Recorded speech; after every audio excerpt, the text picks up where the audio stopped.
All right, Glenn, it is a lot of Rider fans excited. It's game week, preseason game number 1. It's only preseason.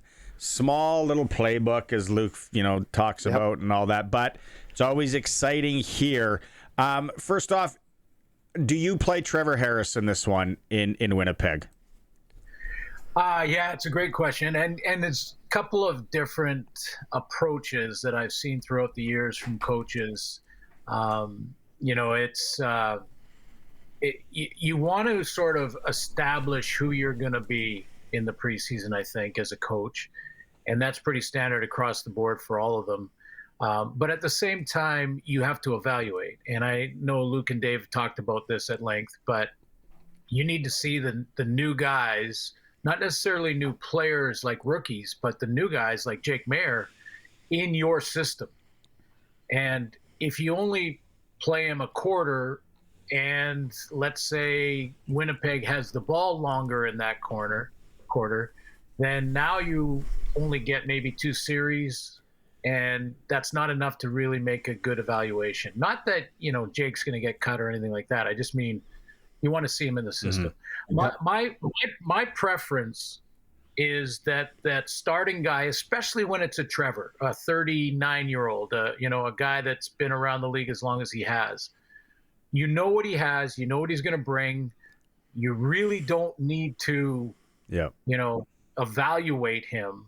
Mm-hmm. It's not about the chance of injury. I know that always comes up, but that's not what I'm concerned with. You can get hurt coming out of the shower the wrong way. I'm talking about. Well, my life. I'm a bath guy, Glenn.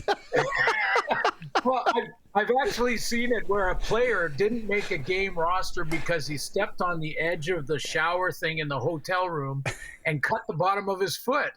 Can happen. Can happen. What a way to go down. So you can get hurt in a lot of different ways, and that's not why I'm saying it. I think evaluation, especially in the first preseason game, is the priority.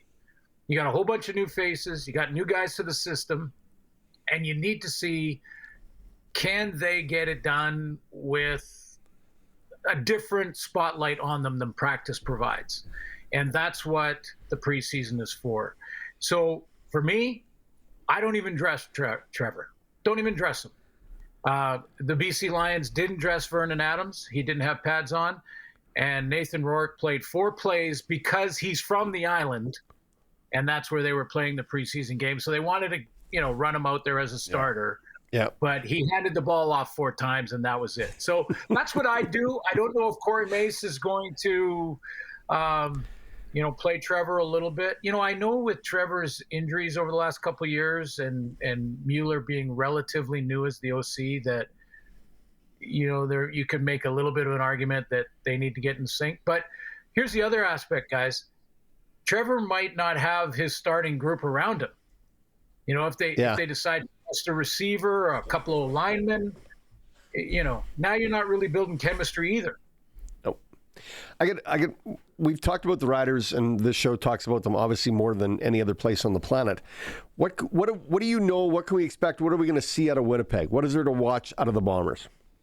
I want to see if they're getting too old. I can already tell you they're too old.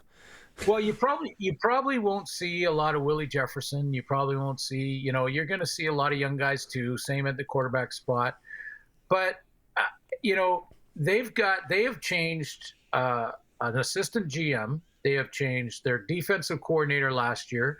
They have now changed and lost their offensive coordinator and have a new offensive coordinator. Now they're hiring within the Winnipeg Blue Bombers, so they're guys that have been around the organization, but.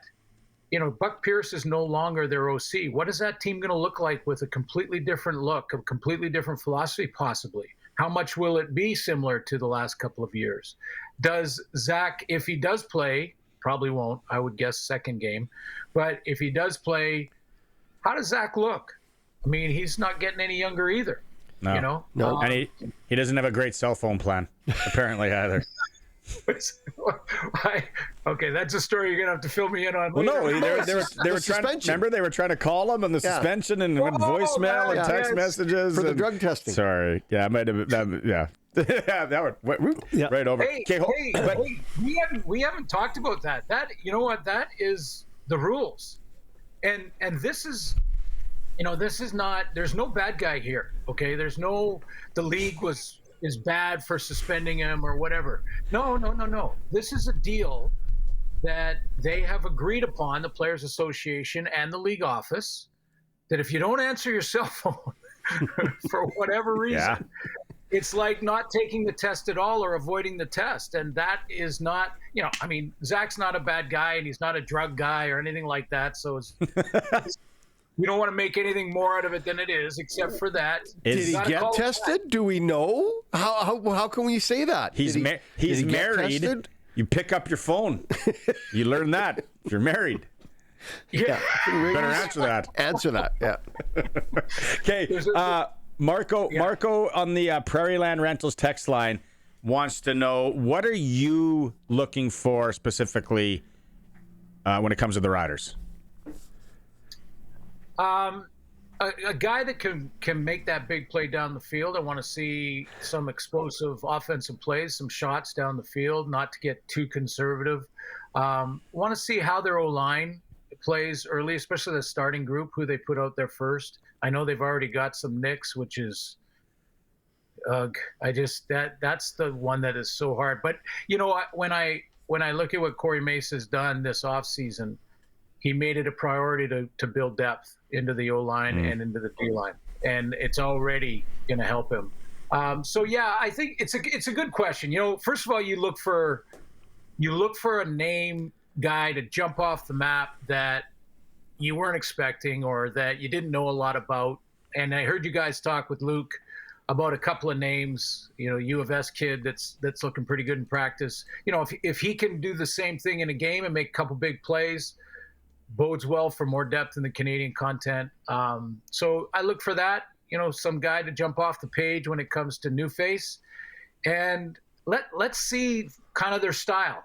Are they going to go out and just attack? Are they going to go out and play real conservative and get the run game going? That's what BC did. BC played. They looked like they were going to run off first down with an extra lineman off almost every series. So I wonder if that'll be their personality. Interesting that you comment on the style that they're going to play, right? I think everybody wants to see an attack style in Saskatchewan. We want to win by 50 points every game. We want to be up by 30 at the half. So it's interesting that you make that comment. Who do you expect them to... Is there a name that you're looking for? Like we talked about Weeb a little bit. Is there a name that you really are looking for to say, let's make this the attack guy? Yeah, and I'm going to wave the Canadian flag here, but I am going with Emelis and Schaefer Baker. Nice. I remember back in those early days, the first couple of years, it really feels like you're standing in the middle of the freeway and the cars are flying by you. That's what it feels like when you get into games. Yeah. And what you have to try to do as a first, second, and even a third-year player in a lot of cases, you have to try and make sure you're not giving away that that's what it feels like. Like the coaches can't see that in your face. Fake it till you make it. Fake it till you make it. Fake it till you make it. Look at how fast everybody's going. That's life. Exactly. That's life lessons they should teach kids. Exactly. So, I expect Emelis to take a major step. Like, he is such a smooth route runner. We've seen his vertical potential and how he can go up and rip it down. Schaefer Baker, I think we're scratching the surface on him. So, if those guys can jump up and be 1,500-yard receivers this year, watch out. I mean, I know that Rider fans are saying, I'm concerned because we don't have a Geno Lewis. Well, you don't have a Geno Lewis, but I think you do have that guy. Yeah. There's the potential for that guy, and maybe more than just one. Remember when Geno Lewis wasn't Geno Lewis? Like you start somewhere. Yeah. That's how it always is. Right. Randy Moss wasn't Randy Moss until, third, fourth year or whatever it was. So you're correct. Okay, last one for you, Glenn, today before we go up to training camp here. Are you calling the season opener here in Regina, and is TSN bringing the whole crew, the whole band? Yeah, well, so we just had our conference call, and there's some things that I still can't get to yet, but as soon as I can, I will definitely let our listeners in on the information. But we are going to travel the panel a bunch. I can't name the exact dates except for the opener in Saskatchewan. Nice. The entire panel will be there. It's going to be the big show under the lights. It's going to be a great way to kick off the season. So yeah, the panel's there, and I know you were wondering about some rumors, Barney, about the CTV and how many games. There is going to be games on CTV. Yeah. I contacted my producer, and he got back to me immediately saying yes, there will be games on CTV, including the Grey Cup. Yeah, Nice. There we go. Good for them. Yeah. All right, Good it's exciting. Riders preseason game. We'll recap it next week. Glenn, always a pleasure. Have a good weekend, buddy.